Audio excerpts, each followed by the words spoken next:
بسم اللہ الرحمن الرحیم نحمده ونصلي ونسلم على رسوله الكريم اما بعد فاعوذ باللہ من الشیطان الرجیم بسم اللہ الرحمن الرحیم۔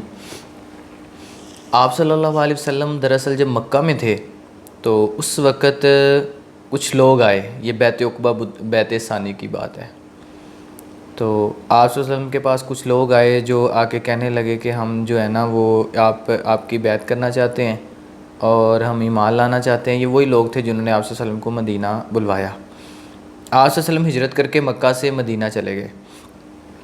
جب آپ صلی اللہ علیہ وسلم مکہ سے مدینہ گئے تو وہاں پہ یہودیوں کے جو تھے نا وہ تین قبائل جو تھے نا وہ موجود تھے وہاں پہ۔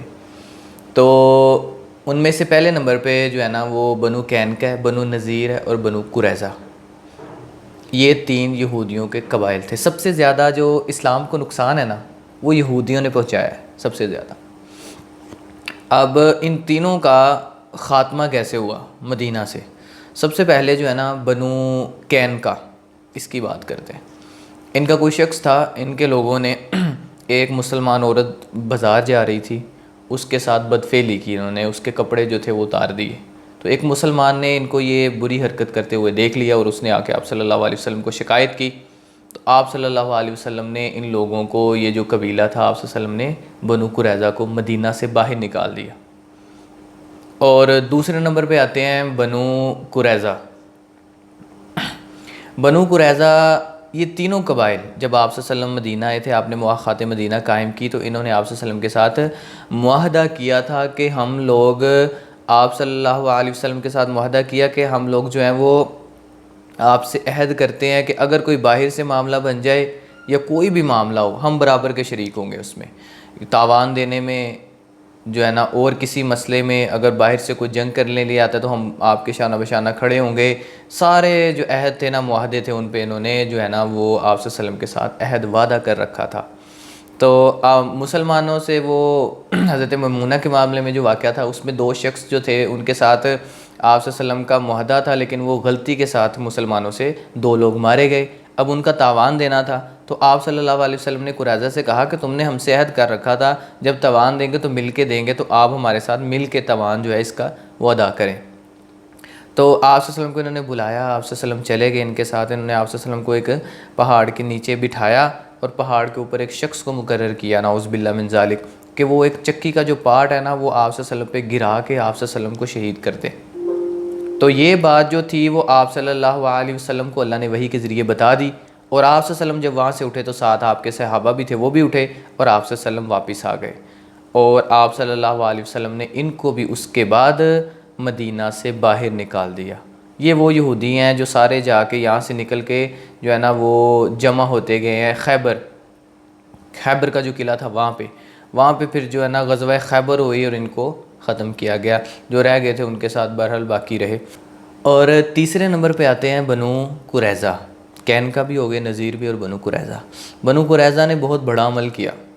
یہ غزوہ احزاب کے اندر مسلمانوں سے عہد کیا تھا ہم آپ کا ساتھ دیں گے، لیکن انہوں نے دیا ساتھ مشرکین مکہ کا، اور ان سے وعدے عہد کیے کہ آج تمہارے ساتھ ہم مل کے مسلمانوں کو ختم کر دیتے ہیں۔ یہ راج دیکھ رہے تھے، یہ وہ خواب دیکھ رہے تھے مدینہ کے اوپر حکومت کے، کہ اللہ کے نبی کی نعوذ باللہ حکومت یہاں سے جو ہے نا، حکومت تو نہیں تھی اللہ کے نبی کی، بہرحال یہ خاتمہ ہو جائے مسلمانوں کا یہاں سے اور ہم یہاں پہ راج کرنا شروع کر دیں۔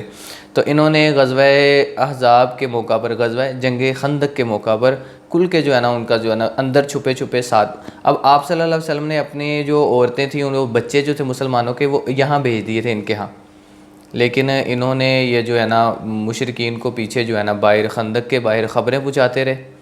تو بہرحال آپ صلی اللہ علیہ وسلم سے مسلم کے اندر حدیث ہے، جب جنگ ختم ہو گئی، جب آندھی آئی اللہ کی طرف سے، ٹھنڈی ہوا چلی، تو وہ ان کی ہنڈیاں جو تھی خیمے اکھڑ گئے، جو قبائل آئے تھے، گروہ آئے تھے سارے مل کے مدینہ کو ختم کرنے کے لیے۔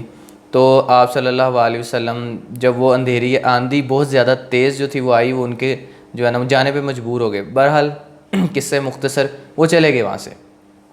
جب وہ وہاں سے چلے گئے تو آپ اپنی زرہ اتارنے لگے، تو حضرت جبریل علیہ السلام آئے، اللہ کے نبی ہم نے تو ابھی اپنا جنگی لباس نہیں اتارا، تو آپ کیوں اتارے؟ چلے آئیے، ابھی کام باقی ہے۔ تو آپ صلی اللہ علیہ وسلم سرکوبی کے لیے نکلے بنو قریظہ کی۔ آپ صلی اللہ علیہ وسلم کیونکہ جنگ کے اندر جو ہے نا بد عہدی یا آپ اس کو ایسے کہہ لیں کہ غداری، اس کی سزا موت سے کم نہیں ہے۔ تو آپ صلی اللہ علیہ وسلم نے ان کے جتنے بھی جوان جنہوں نے غداری کی تھی ان کو آپ صلی اللہ علیہ وسلم نے قتل کر دیا، سب کو۔ ان کی جو عورتیں تھیں وہ لے لی گئی، لونڈیاں بنا لی گئی، ان کے لڑکے جو غلام بنا لیے گئے، ان کا مال سارا کا سارا ضبط کر لیا گیا۔ بہرحال انہوں نے آپ صلی اللہ علیہ وسلم کو بڑی تکلیفیں پہنچائیں، مدینہ میں بڑی تکلیفیں پہنچانے والے تھے، اور یہ تقریباً پہلے سپارے میں اللہ نے کافی زیادہ یہودیوں کے بارے میں بیان کی ہے۔ تو یہ تین قبیلے تھے جو مدینہ کے اندر آباد تھے، مدینہ کے منافق، یہ 3 گروہ تھے، اور تینوں کا جو ہے نا اس طرح اللہ کے نبی نے خاتمہ کیا۔ 2 گروہوں کو نکال دیا اور تیسرے گروہ کو اللہ کے نبی نے جو ہے نا وہ سب کو قتل کر دیا، کیونکہ ان کا جرم بہت بڑا تھا۔ وآخر دعوانا الحمدللہ رب العالمین۔ السلام علیکم ورحمۃ اللہ۔